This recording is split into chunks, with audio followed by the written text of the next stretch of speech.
আইএসএফের ডাকে রাহানা মাদ্রাসা নামে পরিচিত এই মাদ্রাসা নির্বাচনে আমাদের যে সভা করেছি আপনারা উপস্থিত হয়েছেন। মাইকের আওয়াজ বাজারের দিকেও লাগানো আছে, বাজারে চলতে ফিরতে মানুষ আওয়াজ শুনছেন, অনেকে বসেও শ্রবণ করবেন আশা করছি। আমরা গুটি কয়েক কথা বলবো। আমার পূর্বকার বক্তারা সামগ্রিক বিষয় নিয়ে বিভিন্ন ভাবে আপনাদেরকে ব্যাখ্যা করেছে। নিশ্চিতভাবে আপনারা বুঝতে পেরেছেন কি কঠিন সময়ের মধ্য দিয়ে, পরিস্থিতির মধ্য দিয়ে আমরা অতিবাহিত হচ্ছে। আমিও আমার ক্ষুদ্র জ্ঞান থেকে শিক্ষার গুরুত্ব এবং বর্তমান পরিস্থিতি কি থেকে কাটিয়ে ওঠার কি কিভাবে পরিত্রাণ পাওয়া যায় সে বিষয়ে হয়তো দুই কিছু কথা আলোকপাত করব। আশা করছি আপনারা শুনবেন। যদি ভালো লাগে আমাদের ডাকে সাড়া দেবেন, অন্যথায় আমাদের পরিবর্তে যাদেরকে নির্বাচিত করবেন অভিভাবকরা, আমরাও আশা রাখবো তাদের দ্বারাই শিক্ষা প্রতিষ্ঠানের আমূল পরিবর্তন হবে। কারণ আমরা যে জায়গায় এখন দাঁড়িয়ে আছে, গত শুক্রবার রাত্রে বাঁকুড়া জেলায় একটা ছেলে বাইক নিয়ে যাচ্ছিল, গিয়ে অ্যাক্সিডেন্ট করে, তাকে পিটিয়ে মেরে দিল। আমরা দাঁড়িয়ে আছি কোন জায়গায়? উড়িষ্যাতে। বাংলা ভাষায় কথা বলছি বলে সেখানে যারা ফেরি করতে গিয়েছে তাদেরকে পিটিয়ে সেখান থেকে বাড়ি পাঠিয়ে দিচ্ছে। আমরা কোন জায়গায় দাঁড়িয়ে আছি? হরিয়ানাতে। সেখানে কি ওই আমাদের এলাকায় দেখবেন ওই আপনার টিন ভাঙা, লোহা ভাঙা এইসব বিক্রি নেওয়ার জন্য আসে না মানুষজন, সেই কাজে ও হরিয়ানায় ছিল। তাকে নয় শুধু, তার সাথে মেদিনীপুরের আরো কয়েকজন ছিল, সরি উড়িষ্যার অসমের কয়েকজন ছিল, পিটিয়ে একে হত্যা করে বাড়ি পাঠিয়ে দিল। মানে কোন জায়গায় আমরা দাঁড়িয়ে আছি একটু ভাবতে হবে। এত ঘটনা ঘটছে। আপনাদের একটা কথা বলি, দেখবেন যাদেরকে টার্গেট করছে, যাদেরকে পিটিয়ে মারছে, সে আখলাক, জুনেদ খান, পেলু খান, যাদেরকে টার্গেট করছে দেখবেন লক্ষ্য করে ওরা খুব ভালোভাবে দেখছে যে এ বেটাকে ধরলে এর পরিবার অশিক্ষিত, দাদু অশিক্ষিত, পদ্দাদু অশিক্ষিত, এর হয়ে কেউ মামলা সেইভাবে দাঁড়াতে পারবে না। আমার বলার কারণ হচ্ছে রাস্তাঘাটে কুকুর বিড়ালের থেকেও দুরবস্থার কারণ আপনি রাস্তায় একটা কুকুরকে বারাসাত শহরে গিয়ে পিটতে যান, যদি অন্যায় কাজ আমি বলবো 5 জন রেড়ে করে উঠবে, এই কেন মারছো? আর কিন্তু আপনাকে কেউ পিটিয়ে মেরে দিক সে অর্থে তাকাচ্ছে না। কারণ কি? এখানে অনেক বড় ডিফারেন্স আছে। একটা হচ্ছে নিজেদের বর্তমান যে কালচারের দিকে ঝুঁকে যাচ্ছি, সেটা নিজেদের ব্যবহার আচারের পরিবর্তন করা দরকার একটা দিক। আর একটা গুরুত্বপূর্ণ দিক হচ্ছে শিক্ষা না থাকার জন্য এত যে মব লিঞ্চিং হচ্ছে, এত যে পিটিয়ে মারছে, এত যে খুন করছে, এত হিংসা ছড়াচ্ছে, কাদেরকে টার্গেট করছে? যারা শিক্ষায় কম। আপনি চলে যান এতে। আমি ওদের বাড়ি গিয়েছিলাম, জায়গাটার নাম কি হরিয়ানাতে। হরিয়ানায় আমাদের যে পরিযায়ী শ্রমিক সাবিরের বাড়ি গিয়েছিলাম, বাসন্তী, ওটা বাসন্তীতে বাড়ি, মিনাখাতো বাড়ি, দুটো জায়গায় আছে। এক জায়গায় জন্মগ্রহণ করেছে, এক জায়গায় বেড়ে উঠেছে। আমি বাসন্তীতে গিয়েছিলাম, জিজ্ঞাসা করছি পোস্টমর্টম রিপোর্ট কোথায়? বাপ বেটাই একে অপরের দিকে তাকাচ্ছে। খারাপ ভাবে নেবেন না, জানি না পোস্টমর্টম রিপোর্ট কিভাবে আসবে না আসবে, কালেক্ট করবে কোথা থেকে করবে, কারণটা কি একটু খোঁজ নিয়ে দেখুন। শিক্ষায় অনেকটা পিছিয়ে, আর এইগুলো কি টার্গেট করছে। আর এটা নতুন কোনো ষড়যন্ত্র নয়, ব্রিটিশ পিরিয়ড থেকে এই ষড়যন্ত্রটা হয়ে আসছে।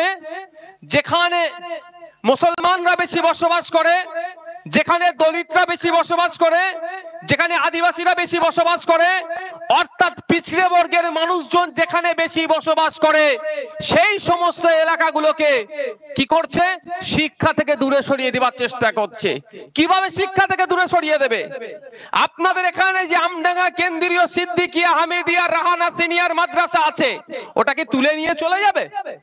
স্বাভাবিকভাবে যদি তুলে নিয়ে চলে যেতে চাই আপনারা আটকাবেন তো?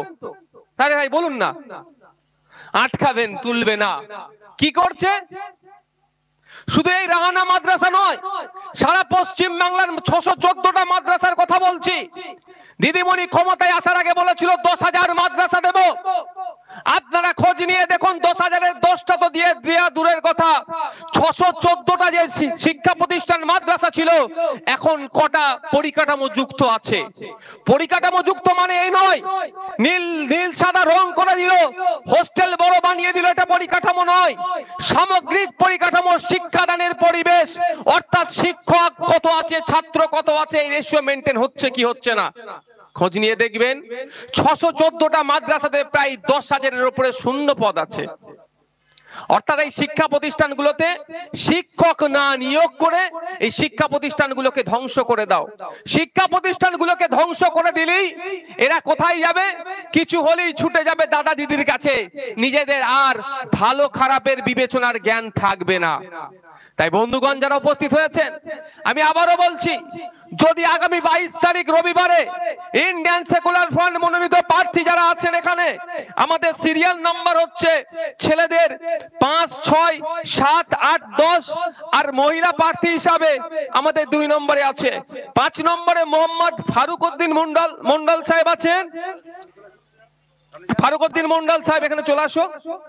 7 নম্বরে 6 নম্বরে আছে নূর হোসেন মন্ডল, 7 নম্বরে আছে হাবিবুর রহমান আকুঞ্জি, 8 নম্বরে আছে শাহিদুল ইসলাম, 10 নম্বরে আছে মোহাম্মদ আব্দুল আজিম, এবং মহিলাদের যে রিজার্ভ সিটের মধ্যে আমরা 2 নম্বর পেয়েছি সারিকা পারভিন বিবি।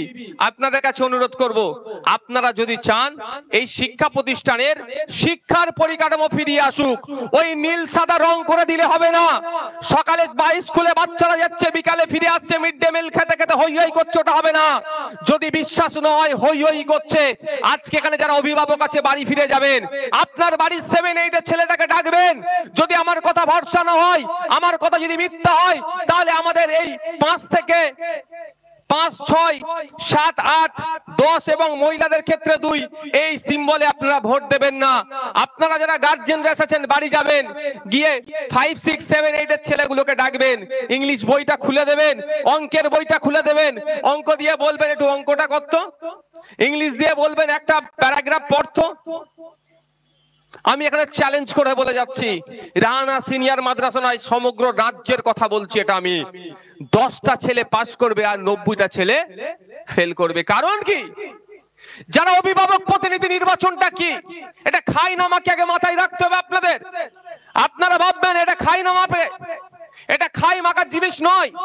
আমরা অভিভাবকদের পক্ষ থেকে 6 জনকে আমরা ওই শিক্ষা প্রতিষ্ঠানে পাঠাবো। ওই 6 জনের কাজ কি হবে? মিড ডে মিলের টাকা ভাগ করা। বুঝতে পারছেন না? ওই 6 জনের কাজ হবে কি? হোস্টেলে 10টা ছেলে আছে, 15টা ছেলে আছে, 50-60টা ছেলের প্রেজেন্ট দেখিয়ে ওই 1000 টাকা করে যেগুলো আসে ওদের নামে যে বরাদ্দ হয় সেটা লুটে খাওয়া। ওই 6 জনের কাজ কি হবে? যেই সম্পত্তিগুলো আপনার আমার পূর্বপুরুষেরা মাদ্রাসার নামে উৎসর্গ করেছিল ধর্মীয় ব্যাপারে, তাহলে ধর্মীয় চেতনা থেকে যেই মাদ্রাসায় ছেলে মেয়েরা পড়বে, আমি পুকুর দিচ্ছি, আমি জমি দিচ্ছি, আমি শ্রম দিচ্ছি, যেগুলো উৎসর্গ করে গিয়েছিল সেই পুকুর অন্যজন করে কামিয়ে খাবে আর আমাকে কিছু টাকা দেবে, সেই জন্যই 6 জনকে পাঠানো না। কে বলছিল একটা জমি না কি হয়েছে এই আত্মসাৎ করবে, সেই জন্য তো পাঠানো নয়। আমরা অভিভাবকদের পক্ষ থেকে 6 জন পাঠাবো। কেন আমাদের 6 জনকে পাঠাবার কারণ হচ্ছে, এই 6 জন গিয়ে শিক্ষার পরিকাঠামো পরিবর্তনের গুরুত্বপূর্ণ ভূমিকা রাখবে। এই 6 জন গিয়ে ওই যে মিড ডে মিল চুরি হচ্ছে, যে সম্পত্তি বেদখল হয়ে গিয়েছে, যে ঠিক মতো ক্লাস হচ্ছে না, 11টা 15 থেকে তো মনে ক্লাস, তাই তো নাকি? আমাদের সময় 10টা ছিল, 11টা, এখন তো মনে হচ্ছে 11টা 15 থেকে ক্লাস হচ্ছে, বা রাইট টাইমে 10টা 40 বা 11টা 15। সেই সময়ের আগে পর্যন্ত কটা ছাত্র ক্লাসে আসছে, ইভেন কটা টিচারও নিয়মিত সময় মেনটেন করে ক্লাসে আসছে, ক্লাস থেকে ফিরে যাচ্ছে, এইগুলো দেখভাল করার জন্য আমডাঙ্গার রাহানা মাদ্রাসার যত অভিভাবক আছে তারা সবাই মিলে 6 জনকে পাঠাবে। এবার এই 6 জন কারা যাবে? অনেকে বলবে আমি যাব, অনেকে বলবে আমি যাব। তার জন্য ভোটাভুটি সিস্টেম। তৃণমূলের পক্ষ থেকে 6 জনকে হয়তো দাঁড় করিয়েছে, বিভিন্ন রাজনৈতিক দল যদি পারে তাদের পক্ষ থেকে দাঁড়াবে, আমরাও আমাদের পক্ষ থেকে 6 জনকে দাঁড় করিয়েছি। আপনারা যদি চান আমাদের এই 6 জন গেলে শিক্ষার পরিকাঠামো ফিরে আসবে, বিগত দিনের ন্যায় আমার এলাকার যে সমস্ত মহিলারা, বাচ্চারা, শিশুরা শিক্ষা প্রতিষ্ঠানে যেত, উপযুক্ত শিক্ষা গ্রহণ করে সমাজের বিভিন্ন জায়গায় ছড়িয়ে পড়েছে, তারা মাথা তুলে আজকে কেউ চাকরি করছে, বিভিন্ন সেক্টরে তারা প্রতিষ্ঠিত হয়েছে। আমার বাড়ির বাচ্চাগুলোকেও, আমার বাড়ির মহিলারাও উপযুক্ত শিক্ষা ওখান থেকে গ্রহণ করে সমাজে ছড়িয়ে পড়বে। কেউ হাউস ওয়াইফ হতে পারে বা যে সেক্টরই থাকুক না কেন, মাথা তুলে থাকবে, ডিগ্রি নিয়ে পেছনের সিটে বসে থাকবে না, সামনের সিটে বসে লড়াই করবে। আমি রানা মাদ্রাসার ছাত্র নিজেকে বলবে এবং যে কোনো কম্পিটিশনে দাঁড়ানোর জন্য সে এগিয়ে যাবে। যদি আপনারা চান এই পরিবেশ, তাহলে আপনাদের বলবো অন্য কোনো সিম্বলে হাত দেওয়ার দরকার নাই, অন্য কোনো সংখ্যায় হাত দেওয়ার দরকার নাই। মহিলাদের ক্ষেত্রে মাথায় রাখুন যে মহিলা রিজার্ভ সিট আছে, সেক্ষেত্রে সারিকা বিবি আমাদের আছে 2 নম্বর, এবং পুরুষদের ক্ষেত্রে 5, 6, 7, 8, 10, 9টা আমাদের 9, ঠিক আছে, 9টা আমাদের 9। এই সিম্বলে, এই সংখ্যাতে আপনারা ভোটটা দেবেন। কারণ আপনাদের বলি না, 6 আমাদের, তাই আপনাদের বলি একটু ভাবতে হবে।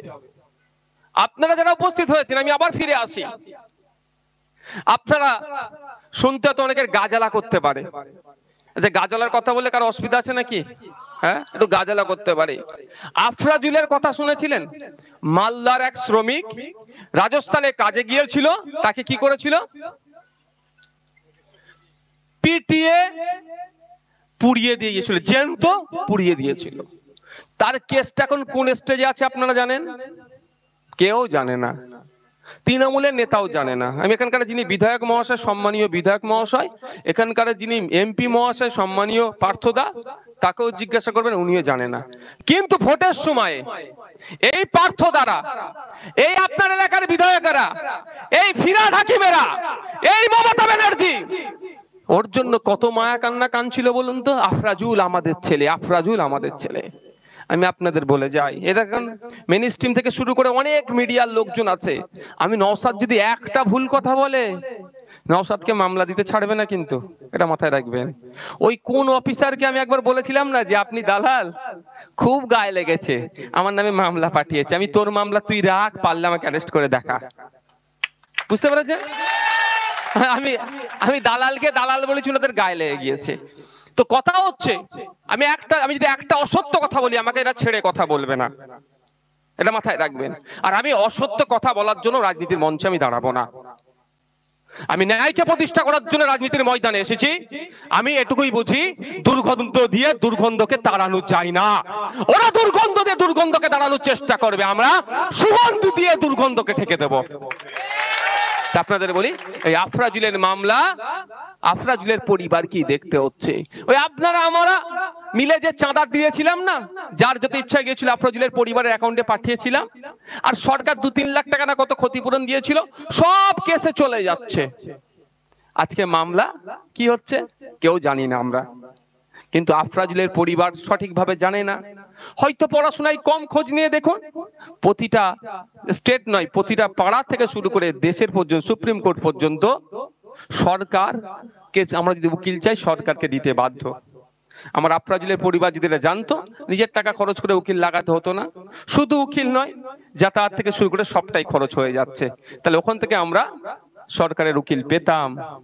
কিন্তু দুর্ভাগ্যের বিষয়, ঠিকঠাক আমরা পাচ্ছি না, বা সহযোগিতা রাজ্য সরকার করছে না। আমার এই এত কিছু বলার কারণটা হচ্ছে, দেখুন, যদি আমরা উচ্চ শিক্ষায় শিক্ষিত না হতে পারি, আপনাদেরকে বলে রাখছি যে আমরা হতাশার মধ্যে দিয়ে আজকে চলছি, আগামী দিনে আরো বেশি হতাশার মধ্যে আমরা আবদ্ধ হয়ে যাব। তাই অনুরোধ করছি আপনাদেরকে, এখানে দাঁড়িয়ে বলছি, শুধু মাদ্রাসা নির্বাচন বলে বলছি না, ভালো লাগলে ভোট দেবেন, না লাগলে দেবেন না, আমি আপনাদেরকে জবাবদিহি করবো না বা কিছুই বলবো না। শুধু এতটুকুই অনুরোধ, আপনাদের ছেলেগুলোকে উচ্চ শিক্ষায় শিক্ষিত করুন। এই আমডাঙ্গার বুকে দাঁড়িয়ে আমি বলে যাচ্ছি, আগামী দিনে কোনো কারো ছেলে না অর্থের অভাবে পড়াশোনা বন্ধ হয়ে যায়। আমাদের দলের প্রতিষ্ঠাতা, আমাদের দলের প্রাণ পুরুষ, আমাদের সকলের পৃষ্ঠপোষক আপনাদের শ্রদ্ধেয় বড় ভাইজান আব্বাস সিদ্দিকী ভাইজান আমাকে একটা কথা বারবার বলে, যেখানেই যাবি সুযোগ পেলে একটা কথা বলবি, ভ্যানওয়ালার ছেলে হোক আর ডেলিভার হোক, জুতো সেলাই করে তার সংসার চলে, যেই হোক, আর আপনার চাষবাস করে চাষি হোক, কারো ছেলের অর্থের অভাবে না পড়াশোনা বন্ধ হয়ে যায়। যদি মনে হয় আপনার ছেলের মেধা আছে, আপনার ছেলের অর্থের অভাবে আপনি পড়াতে পারছেন না, নির্দ্বিধায় আপনারা আমাদের আইএসএফ এর নেতৃত্বদের সাথে যোগাযোগ করবেন। আপনার ছেলের পড়াশোনার দায়িত্ব আমাদের বড় ভাইজান ইন্ডিয়ান সেকুলার ফ্রন্টের চেয়ারম্যান তুলে নেবে।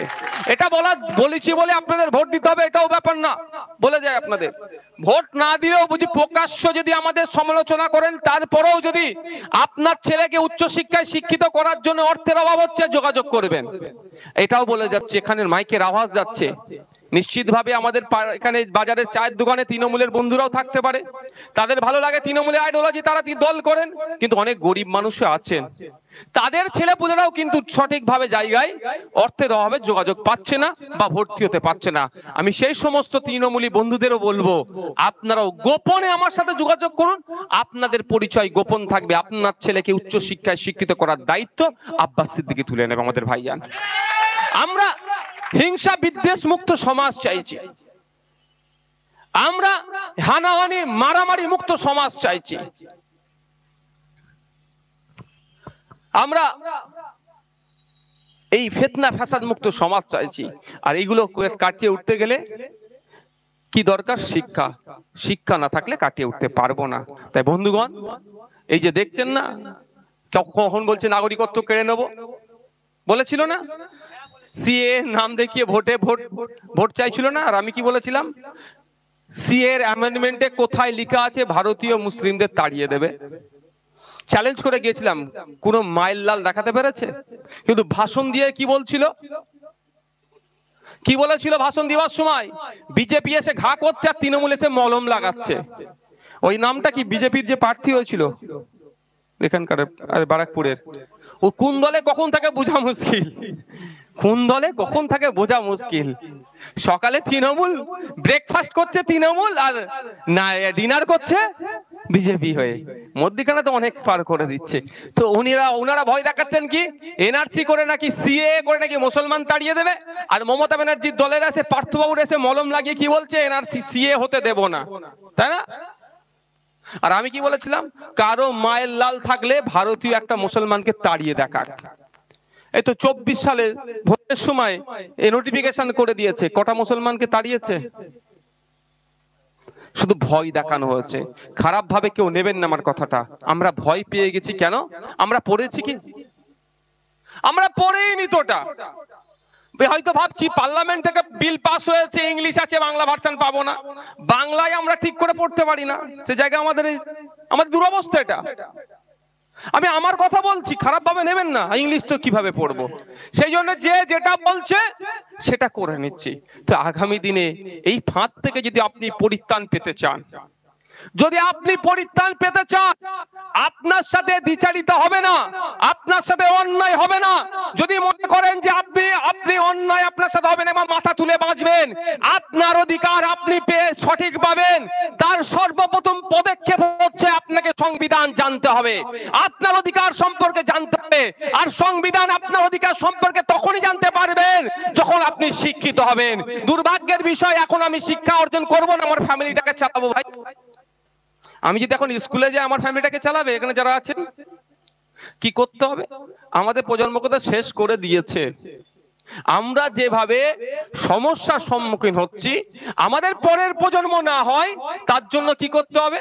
আমাদের বাড়ির যে ফুটফুটে সন্তানগুলো আছে, যারা যখন যাচ্ছে মিড ডে মিল খাচ্ছে আর বাড়ি চলে আসছে, তাদেরকে উচ্চশিক্ষায় শিক্ষিত করতে হবে। এবং ওই মিড ডে মিল খাওয়া শুধু নয়, জিজ্ঞাসা করবেন বাড়িতে গিয়ে, 3-4 বাচ্চাগুলোকে সব শেষ করে দিচ্ছে। ওই এমপি এমএলএরা জানে ভয় দেখিয়ে ভোট নিতে হবে, এদেরকে উচ্চশিক্ষায় শিক্ষিত করে দিলে কি বলবে? দাঁড়িয়ে যাবে, এখানে মামলা করে দেবে। হাইওয়ে ন্যাশনাল হাইওয়ে অথরিটির যে অ্যাক্ট আছে সেই অ্যাক্ট অনুযায়ী ক্ষতিপূরণ পাচ্ছে না আমডাঙ্গার মানুষেরা। যার বাড়ির বাপের সন্তানকে উচ্চ শিক্ষায় শিক্ষিত করবে সেই ছেলে গিয়ে হাইকোর্টে মামলা ঠুকে দেবে যে না হবে না। নদিয়া জেলায় 1 কাঠা জায়গার জন্য 7 লাখ টাকা 8 লাখ টাকা ক্ষতিপূরণ পাচ্ছে, আর এই উত্তর 24 পরগনায় আমডাঙ্গাতে রাস্তা হাইওয়ে সম্প্রসারণের জন্য মাত্র কারো 10 শতক 12 শতক জায়গায় 25,000 টাকা হাতে গুঁজে দিচ্ছে। তাহলে মামলা করে দেবে তো, তাহলে এটার খাওয়া হবে? বুঝতে পারছেন না কেন অশিক্ষিত করে রাখছে আপনাকে আমাকে? কেন বোম হাতে বোমগুলি পিস্তল তুলে দিচ্ছে? যে কোশ্চেন করতে পারবে না।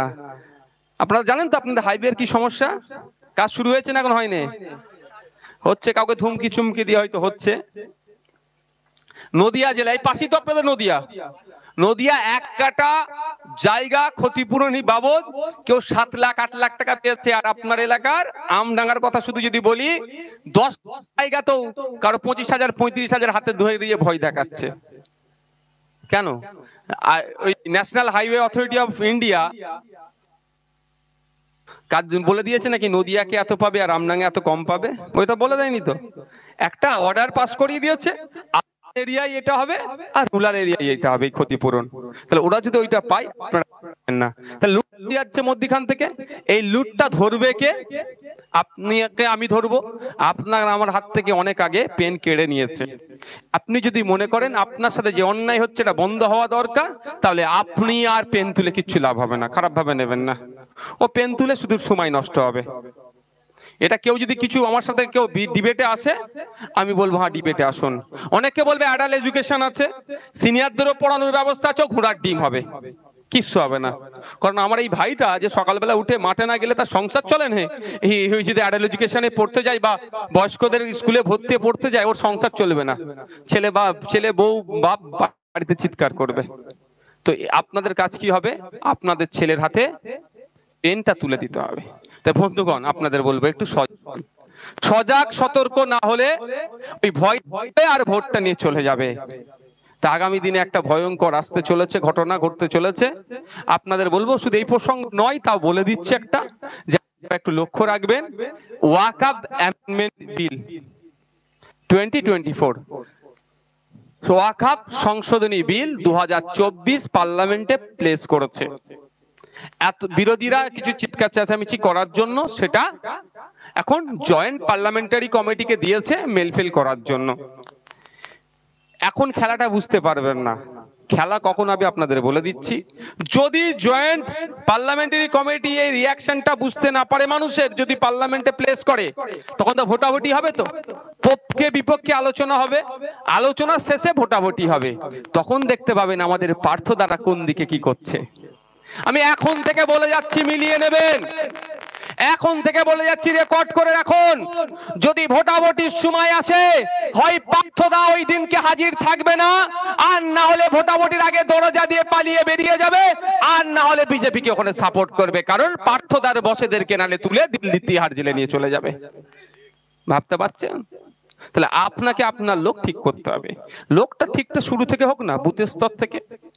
আপনার প্রতিনিধি আপনি মাদ্রাসা থেকে দিয়ে তৈরি করুন না।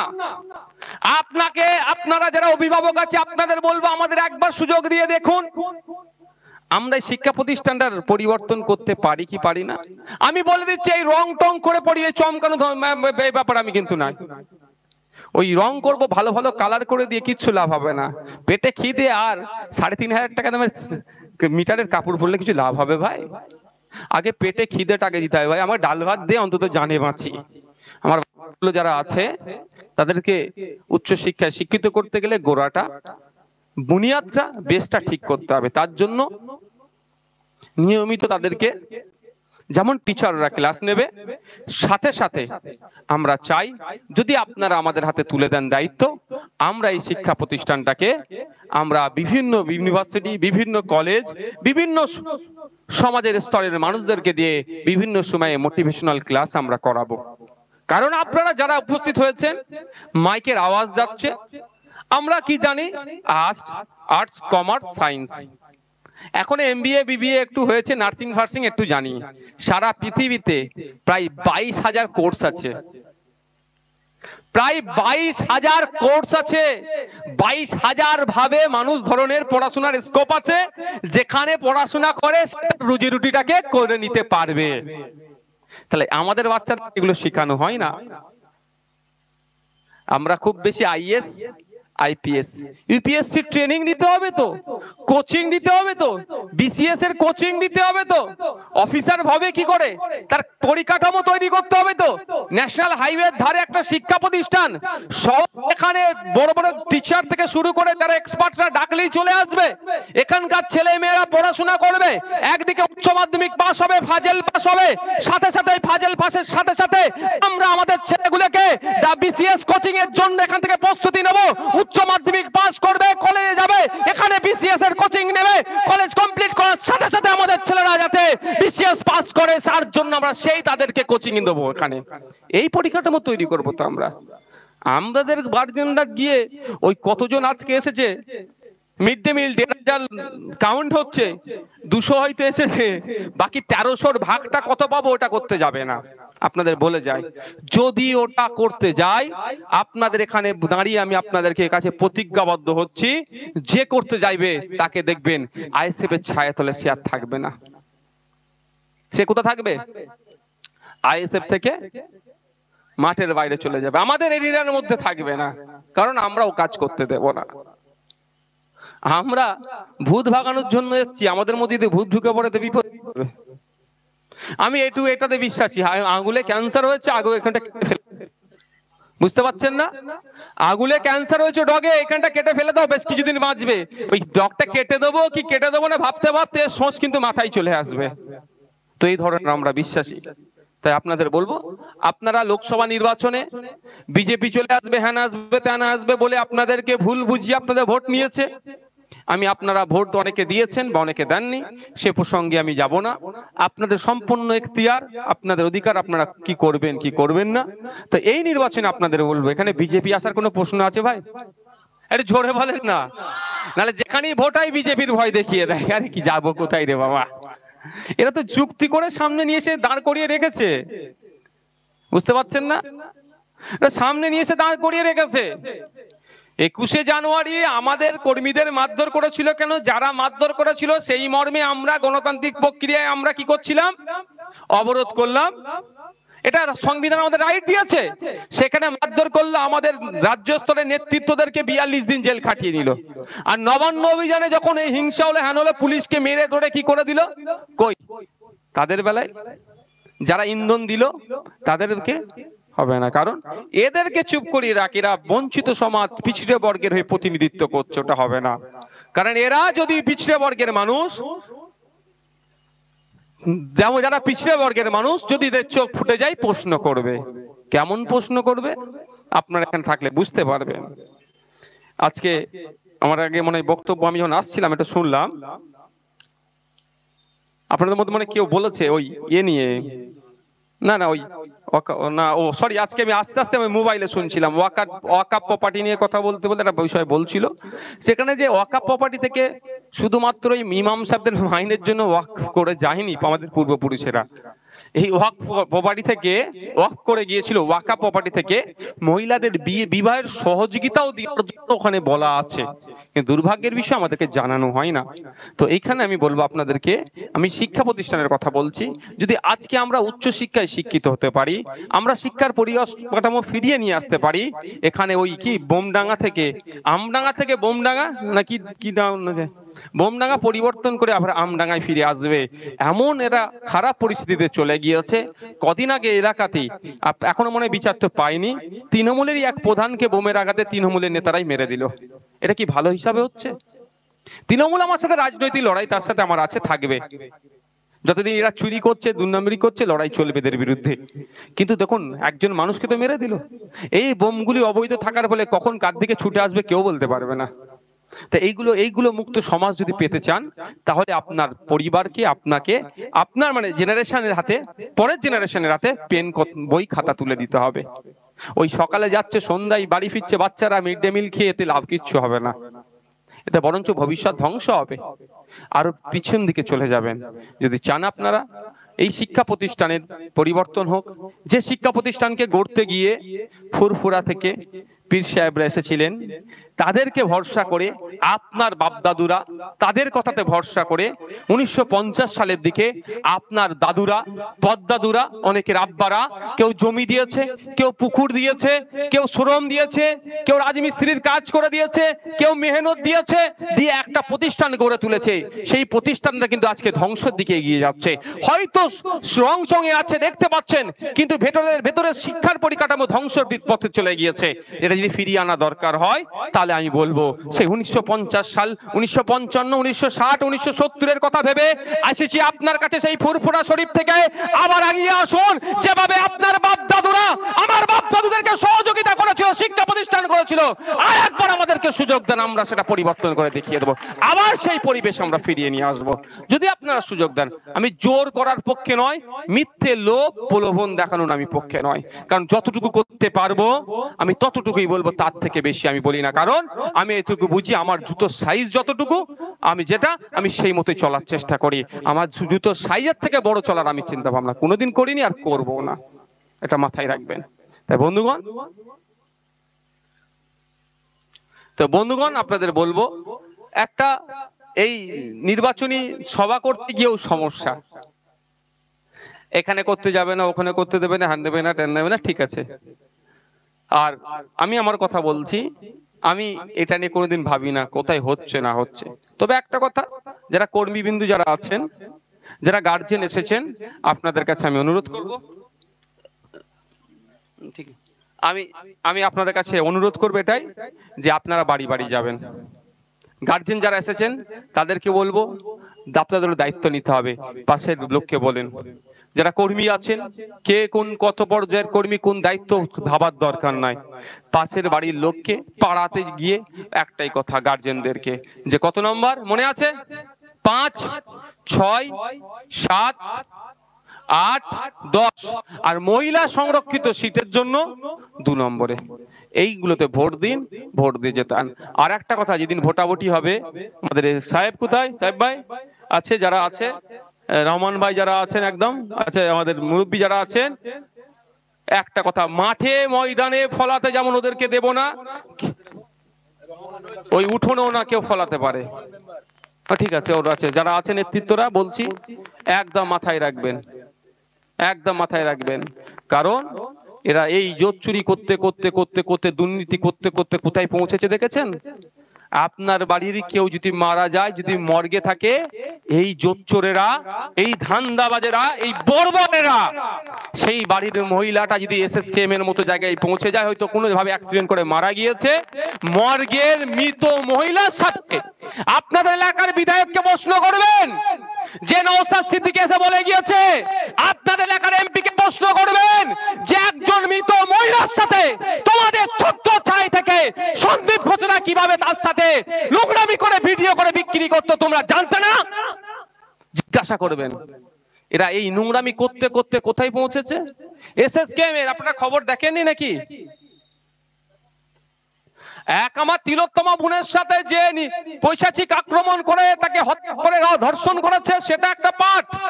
তার ধিক্কার নিন্দা জানাচ্ছি, সারা রাজ্যের মানুষ জানাচ্ছে, আমরাও জানাচ্ছি। সাথে সাথে এটাও ভাবুন, এরা কোন লেভেলে পৌঁছেছে, মানে অন্যায় করতে করতে কোথায় পৌঁছেছে। এসএসকেএম এ যে সমস্ত মর্গে মহিলারা থাকতো, মৃত মহিলা, মানে জীবিত নয়, মৃত মহিলাগুলোর সাথে এরা নোংরামি করতো। ওই নোংরামির ভিডিও করে, ওদের মুখগুলো চেঞ্জ করে ওই ভিডিও নাকি এরা বিক্রি করতো বাইরে। ভাব, হ্যাঁ, এটা আমার কথা বলছি না, আমি বানিয়ে বলছি না, আছে না, এটা মাথায় রাখবেন। সার্কাসের বাঘের পিঠে চেপে থাকলে খুব ভালো লাগে না, তালি দেয় সবাই। আর বাঘের পিঠ থেকে যদি পড়ে যায় কি করে, বুঝতে পেরেছেন তো? ঠিক আমার দশা ওই, আমাকে ডকুমেন্টস, উইথ ডকুমেন্টস আমার কাছে আছে বলে বলছি। এরা কি করেছে? এরা মৃতদেহকেও ছাড়েনি, তার সাথে নোংরামি করেছে। এরা কি করেছে? লাশ, মরা লাশকে এরা বিক্রি করেছে। এদের দুরবস্থা কোথায়, বুঝতে পেরেছেন? এরা কঙ্কালকেও ছাড়েনি, সেটাও এরা বিক্রি করে খেয়ে নিয়েছে। বুঝতে পেরেছেন? তাহলে এরা এই ভোটের ওই ওই 50-60টা ছেলের মাথায় যে 1000 টাকা করে আসে, সেটা এতদিন লুটপাট করে খাচ্ছিল, এখন যদি দেখছে আইএসএফ চলে আসলে এগুলো বন্ধ করে দেবো তো ভাই, আমরা তো হতে দেবো না। চলবে না ভাই, বন্ধ করো।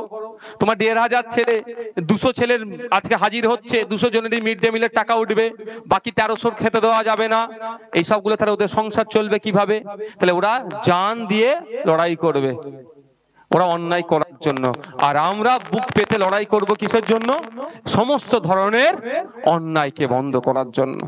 তাই বন্ধুগণ, হ্যাঁ,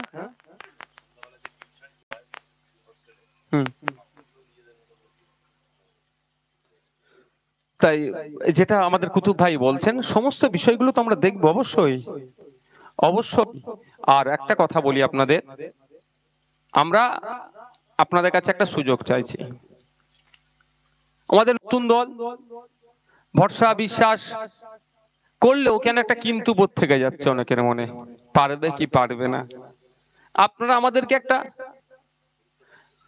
একটা পরীক্ষা আমাদের কাছ থেকে আপনারা নেন, আমরা পরীক্ষায় পাস করতে পারছি কি পারছি না। এই পরীক্ষা যদি আমরা মাদ্রাসা নির্বাচনে আমাদের হাতে দায়িত্ব তুলে দেন, আমরা যদি সঠিকভাবে পরিচালনা করতে পারি, আমরা যদি দুর্নীতি মুক্ত থাকতে পারি, নিশ্চিতভাবে আগামী দিনেও আমরা আপনাদের কাছে এসে চাইবো ভোট। আর আমরা যদি দুর্নীতি মুক্ত থাকি, নিশ্চিতভাবে আপনারা ভোট দেবেন। আর অন্যথায় আপনারা আমাদেরকে কি করবেন? রিজেক্ট করবেন।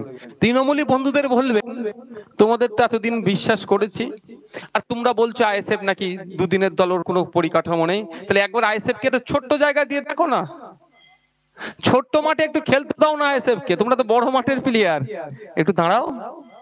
তাহলে হিংসা বিদ্বেষ না করে একবার শান্তভাবে নির্বাচন হোক। আমি জায়গায় দাঁড়িয়ে বলছি, আমি আশা করব প্রশাসন বন্ধুদের কাছে, মাদ্রাসার হেডমাস্টারের কাছে, বিডিওর কাছে সম্পূর্ণ শান্তিপূর্ণ নির্বাচন হবে। যদি হেডমাস্টার, যদি প্রশাসনের কোনো কর্তা, যদি বিডিও বা তার কোনো কর্তারা প্রভাবিত করে এই ইলেকশনকে শাসকের চাটুকারিতা করার চেষ্টা করে, আমি শুধু এতটুকু কথা বলে দিয়ে দিতে চাই এখান থেকে, টালা থানার যিনি দায়িত্বপ্রাপ্ত আধিকারিক ছিলেন, আমি যতটুকু খোঁজ নিয়েছি, কারণ আমি যখন জেল কাস্টডিতে ছিলাম তখন আশপাশেই উনি ছিলেন, ওনার ওই ডিউটি ওই আশপাশেই ছিল, সেই সূত্র আমি যতটুকু খোঁজ নিয়েছি, ওনাকে মানুষ হিসাবে কিন্তু খুব একটা আমি খারাপ বলতে পারবো না। কিন্তু উনি যে অন্যায় কাজগুলো করেছিলেন, সে আমি ধিক্কার নিন্দা জানাচ্ছি। ওনার অন্যায় কাজ করার জন্য উনি আজকে জেল খাটছে, সিবিআইয়ের কাস্টডিতে আছে। অন্যায় কাজটা কি? যথাসময়ে এফআইআর লঞ্চ করেনি। অন্যায় কাজটা কি? এটাকে অন্য মতো ঘটনা, সুসাইড বলে মিলিয়ে দেওয়ার চেষ্টা করেছে। একাধিক প্রায় 8 থেকে 10 রকম তিনি অন্যায় কাজ করেছেন। আমার বক্তব্য এখানকার আইসির কাছে আমি বক্তব্যটা রাখতে চাই, এখানকার বিডিওর কাছে আমি বক্তব্যটা রাখতে চাই, এখানকার রাহানা মাদ্রাসার হেডমাস্টারের কাছে আমি বক্তব্যটা রাখতে চাই। ওই টালা রশির কিন্তু ক্ষমতা ছিল না ওই যথাসময়ে এফআইআর বা যেগুলো অন্যায় করতে সেগুলো করা, যদি না তার ওপর নেতৃত্ব থাকে, ওপরের কোনো আধিকারিক তাকে না বলতো। তাই ওপরের আধিকারিক বলেছে বলেই তো উনি করেছেন। তাই এখানকার আইসি, এখানকার বিডিও, এখানকার হেডমাস্টার যদি মনে করে কোন এমপি এমএলএ এর কথা শুনে এখানের নির্বাচনটাকে প্রহসনে পরিণত করবেন, একটা কথা বলে যাচ্ছে আপনাদের কাছে, আপনাদের যারা নেতৃত্বরা আছে, যার কথা শুনে আপনারা অন্যায় করবেন বলে এখনো ভাবছেন, তাদেরকে একটু জিজ্ঞাসা করে নিন। কলকাতা হাইকোর্টে কিন্তু অনেক ওসি আইসি কে ইন্ডিয়ান সেকুলার ফ্রন্ট নিয়ে যে কিন্তু দাঁড় করিয়ে রেখেছে, একটু জেনে রাখবেন। অনেক ওসিআইসি পঞ্চায়েত নির্বাচনে অনেক নোংরামি করেছে, ছেড়ে কথা বলেনি। তো আমি প্রত্যেককে সম্মান দিই, প্রত্যেকের পেশাকে সম্মান দিই, প্রত্যেককে আমি আবারও সম্মান দিয়ে বলছি, একটা কথাই মাথায় রাখবেন, আপনারা হচ্ছে পাবলিককে সার্ভ করবেন, পাবলিক সার্ভেন্ট আপনারা, তৃণমূলের সার্ভেন্ট না, এটা মাথায় রেখে চলবে। কারণ পাবলিকের ট্যাক্সের টাকায় আপনাদের মাইনে চলছে, কালীঘাট থেকে কারো মাইনে আসেনি। তাই আপনাদের কাছে আশা করব নিরপেক্ষতা বজায় রেখে শান্তিপূর্ণ ভোট করাবেন। মানুষ যদি তৃণমূলকে চায়, তৃণমূল জিতবে, আর মানুষ যদি আইএসএফ কে চায়, আইএসএফ জিতবে। তবে আমি এখানে দাঁড়িয়ে আর একটা কথা বলে যাই, যদি শান্তিপূর্ণভাবে ভোট হয় তবে ভোটটা করাতে হবে, তৃণমূল বড় বড় শূন্য পাবে, আমি দায়িত্ব নিয়ে বলে যাচ্ছি। কি ভাই? মনে হচ্ছে তৃণমূল আজকে আজকে ডেরার ভোট পাবে। কারণ একটা কথা মাথায় রাখুন, প্রত্যেকের বাড়ি আমাদের মেয়ে আছে, মহিলা আছে। একটা অন্যায় তিলোত্তমার সাথে ওই মহিলা ডাক্তার দিদির সাথে যে অন্যায় হয়েছে, তারপরে এরা কথা বলে, এরা বড় বড় কথা বলে। আর অভিষেক বাবু আবার ডায়লগ দিচ্ছে সিবিআই হাতে আনা আছে তা না আছে। আমি অভিষেক বাবুকেও বলতে চাই, সিবিআই কতদিন পরে কেসটা পেয়েছে? প্রায় 48 ঘন্টা পরে নাকি 3 দিন, 72 ঘন্টা পরে কেস পেয়েছে। তো এই 72 ঘন্টায় সন্দীপ ঘোষ কি আপনার পিসির পুলিশ কবার ডেকেছে না কটা? আর বরঞ্চ এই 72 ঘন্টার মধ্যে বা এই এক সপ্তাহের মধ্যে সকালে সন্দীপ ঘোষ চাকরি ছাড়লে আপনার পিসি তাকে গিফট হিসাবে, সারপ্রাইজিং পোস্টিং হিসাবে, প্রাইজ পোস্টিং হিসাবে অন্য জায়গায় পাঠাচ্ছে। এই লজ্জা রাখবো কোথায়? তা আমরা এখানে যারা উপস্থিত হয়েছি, প্রত্যেকের বাড়ি কি আছে? মহিলা সদস্য আছে। প্রত্যেকের বাড়ির মহিলা সদস্য যাতে নিরাপদে থাকে, সুরক্ষিত থাকে, কোন পশুবৃত্তির কারো মনের মধ্যে যেগুলো আছে সেগুলো মনেই যাতে দাফন করে, তার জন্য আমাদেরকে সজাগ থাকতে হবে। প্রশাসন দায়িত্ব নেবে, প্রশাসনকেও সজাগ রাখার দায়িত্ব কাদের? কাদের ভাই? আপনাদের, আমাদের। তো আজকে সুপ্রিম কোর্টে মামলা চলছিল, আমি আগের দিনও বলেছিলাম, আজকে আমি বলছি, এটা বলার জন্য জানি না আমার নামে কি নোটিশ আসতে পারে। সুপ্রিম কোর্টে মামলা চলছে, চলুক, ভালো কথা। যদি আপনারা ঘুমিয়ে পড়েন, ও মামলাও ঠান্ডা ঘরে চলে যাবে। এইটার জন্য আমার নামে নোটিশ আসতে পারে, আমি কোনো কেয়ার করি না। আমি ওয়ান ক্যামেরা বলছি, ওয়ান ক্যামেরা বলছে, হাইকোর্ট সুপ্রিম কোর্ট কেন, সেই লোকাল কোর্ট থেকে সুপ্রিম কোর্ট পর্যন্ত যদি মানুষ চুপ করে যায়, তাহলে এই মামলাও ঠান্ডা ঘরে চলে যাবে। আমাদেরকে জাগ্রত থাকতে হবে। আগামী দিনে আমার তিলোত্তমার বোনের সাথে যেটা হয়েছে, বাংলার কোনো মেয়ের সাথে না হয়, সেই জন্য আমাদের প্রত্যেককে জাগ্রত থাকতে হবে। আমরা জাগ্রত থাকলে সুপ্রিম কোর্টও জাগ্রত থাকবে আশা করছি। আর আমরা যদি ঘুমিয়ে পড়ি, তো দেখবেন আস্তে আস্তে মামলা ঠান্ডা করে চলে যাবে। অনেক মামলা আমরা দেখলাম, তাই আমাদেরকে জাগ্রত থাকতে হবে। পরিশেষে আবারও বলবো, প্রত্যেকের বাড়িতে মহিলা সদস্য আছে, তাদেরকে সম্মান দেওয়ার জন্য, তাদেরকে ইজ্জত দেওয়ার জন্য ঐক্যবদ্ধ হয়। আপনার যে দল ভালো লাগে আপনি করুন, কিন্তু কোন মহিলার দিকে কেউ এই ধরনের চিন্তা ভাবনা নিয়ে তাকাবে, সেটা বন্ধ করা আমাদের জন্য অত্যন্ত জরুরি। কিভাবে বন্ধ করবেন, বন্ধ কারা করবে, সেই জায়গায় সঠিক লক্ষ্যেই পৌঁছাতে হবে। আপনারা যারা এসেছেন সকলকে ইন্ডিয়ান সেকুলার ফ্রন্টের পক্ষ থেকে ধন্যবাদ জানাই, অভিনন্দন জানাই। আপনাদের কাছে আশা করব আগামী রবিবার 22 তারিখ ইন্ডিয়ান সেকুলার ফ্রন্টের পক্ষ থেকে যে আমরা 6টা প্রার্থী রেডি করেছি। 2 নম্বরে আছে মহিলা প্রার্থী, মহিলা ওমেন রিজার্ভেশন মানে রিজার্ভ সিটে সারিকা পারভিন বিবি। 5 নম্বরে আছে মোহাম্মদ ফারুক উদ্দিন মন্ডল। 6 নম্বরে আছে নূর হোসেন মন্ডল। 7 নম্বরে আছে হাবিবুর রহমান আকুঞ্জি। 8 নম্বরে আছে শাহিদুল ইসলাম। 10 নম্বরে আছে আব্দুল আজিম। এই ভাইদেরকে আপনারা আপনাদের মূল্যবান ভোট দিয়ে জয়যুক্ত করান। যে নির্বাচনী কমিটি হবে, সেই যে অভিভাবক নির্বাচন আসছে, সেখানে জিতিয়ে স্কুলে পাঠান, মাদ্রাসায় পাঠান, শিক্ষার পরিকাঠামোর আমূল পরিবর্তন করতে। তবে দুর্ভাগ্যের বিষয়, শুধু কিন্তু এটাও বলে যায়, এখানে পাঠিয়ে ঘুমিয়ে পড়লেও হবে না। এই 6 জনকে পাঠিয়ে আপনারা ঘুমোলে হবে না, আপনাদেরকে জাগ্রত থাকতে হবে। তাহলে এই 6 জন আরো বেশি লড়াই করতে পারবে। আস্তে আস্তে আপনারা বিদায় নেন, ধন্যবাদ। এর মধ্যে কেউ আসবেন না মিডিয়ার বন্ধু ছাড়া, এখানে কেউ আসবেন না ভাই, এদের কাজটাই তো করে নেন।